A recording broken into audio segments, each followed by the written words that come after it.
How's it going, everyone? As we continue to wait on the PlayStation Plus extra titles for February to be revealed and ultimately be rolled out. I imagine those are going to be revealed either later today or more than likely tomorrow, so be on the lookout for those, and I will have my full breakdown on all of those games. Fingers crossed for a great month.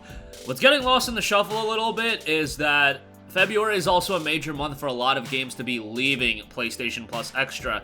And it's not just some lower-key, middle-of-the-road titles. No, some major titles are leaving the service, so I want to give you guys a heads up that we do have a plethora of games leaving the service, so if you want a chance to play these games as a Plus Extra subscriber, these will be rolling out. Before I get into these games right away, I do want to mention that I know a lot of people will lose their minds over this and the fact that games are leaving the service. Oh my god, how could they?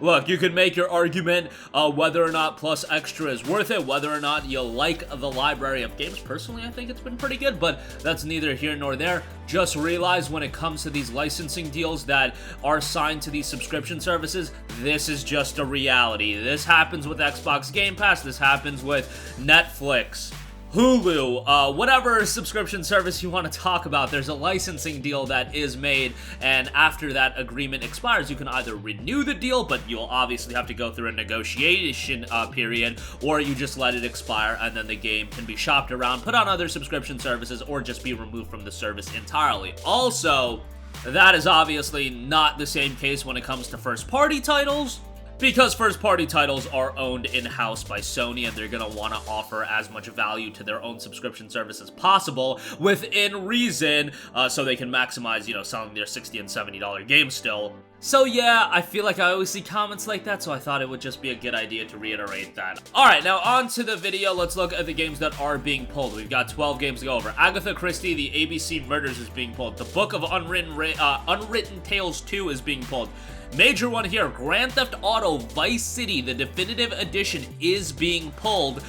So that's a major one. I mean, I know a lot of people memed on the GTA trilogy, but don't get it twisted. Sony probably paid a significant amount of money for GTA Vice City, the definitive edition, to be a part of PlayStation Plus Extra. Rockstar ain't letting their games, however small they might be, enter a subscription service unless they are being well compensated, and yeah, I could understand why not renewing a deal like that. But if you are looking to jump into that, again, that'll be available until February the 19th. Metro Exodus, another major game leaving the subscription service. I didn't like Metro Exodus as much as 2033 and Last Light, but I still thought it was a really darn good atmospheric first-person shooter that had a strong narrative and obviously an incredibly engrossing game, and I talked pretty highly about Metro in general. Runs really well on PlayStation 5 as well. The upgrade on that looks fantastic, so another one that's a bummer that it is leaving. However, that's one game you want to play. Maybe you already played 2033 and Last Light and you want to jump into Exodus. You could easily complete that game by, I believe it's February 22nd that this one's actually leaving, so it's not the same 19th date as the other ones, but yeah, within the next couple of days. Maybe jump on that. You've got the weekend free. You can easily complete that game. Pure Farming 2018, I know everybody's losing their mind over that. Rad Rogers, Saints Row the Third Remastered, another pretty notable one that is unfortunately leaving the subscription service. I mean, Saints Row the Third for a lot of people is what got them into Saints Row.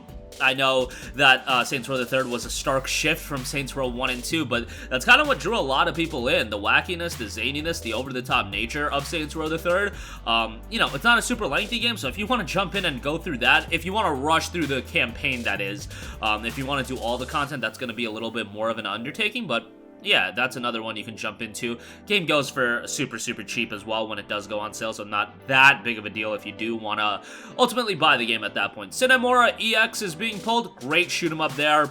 Bummer to see that one go. Skydrift Infinity is going to get pulled. Sparkle Unleashed, the Turing Test, which that game is received pretty well. And then Whispering Willows is going to be pulled as well. So if you look at the whole roster of games being pulled, GTA Vice City, obviously a major title being pulled. Metro Exodus, definitely a major game being pulled. Saints Row the Third Remastered, probably not as big as the aforementioned two, but still a pretty notable one. And then for me personally, Cinemora EX.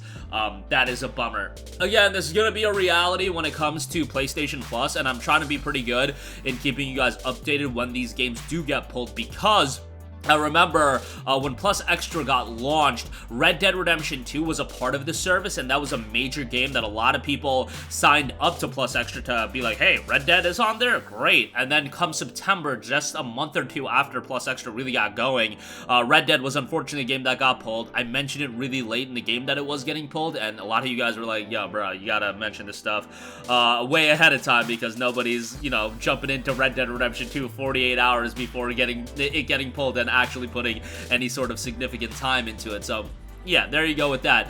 PlayStation Plus Extra also did lose 10 games in January, and those I would say weren't as notable. That included Bound by Flame, The Council, Electronic Superjoy, Enigmatis, The Ghost of Maple Creep, The Last Tinker, City of Colors, Leo's Fortune, Masters of Anima, Seasons After Fall, Shyness, The Lightning Kingdom, and Space Hulk Tactics. I don't know if it's going to be a monthly thing where games are going to be getting pulled. I imagine that it is going to be a little bit all over the place just because, you know, you're signing different exclusivity deals and different licensing deals at different points of the year and for different lengths of time. I believe there are games on PlayStation Plus Extra that should be around for like 16 months to 24 months. Like literally it says like this game will be leaving the subscription service in like 2024. So it's like, you know, don't expect games to be leaving the service all too quickly, but realize that whenever you subscribe to a subscription service like this, unless it's a first-party game, at some point, those licensing deals, unless it's a deal that you sign in perpetuity, and I don't understand why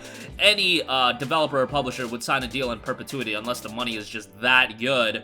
And again, as far as like how these deals are constructed, I'm sure it works in a case-by-case basis. I believe I've heard something where like some developers or some publishers are paid based on the amount of downloads they get. Not exactly sure. It's obviously going to differ when you talk about a game like Grand Theft Auto Vice City Definitive Edition, and then, you know, as much as I like Cinemora EX, it's going to be a different agreement and a different deal that you work out for a game like that. But again, I know a lot of you guys have been waiting on the PlayStation Plus Extra lineup for the month of February. That should be revealed here very shortly. I thought January was kind of a little bit of not an underwhelming month, just not as good as some of the other months, but, you know, DMC5 Special Edition is nothing to scoff at, so let's be real about that. That was a really, really nice addition. But that'll do it for me. Let me know all of your thoughts in the comment section down below. As always, sound off there. Jump into any of these games here in the near future. You got a limited window to complete the game, but yeah, you can still try them out, and then down the line, if you do want to buy it, that's an option as well. As always, thank you for watching, and goodbye. Hey guys, we hope you enjoyed the video, and if you did, make sure to hit the subscribe button, and if you're already subscribed, do us a favor and hit the bell icon. This way you'll be notified whenever we post a new video. That's the best way to keep up with all of our uploads, and we usually try to upload 2 videos a day. And with the bell icon hit, you'll be notified whenever we do upload a video. As always, thanks for watching.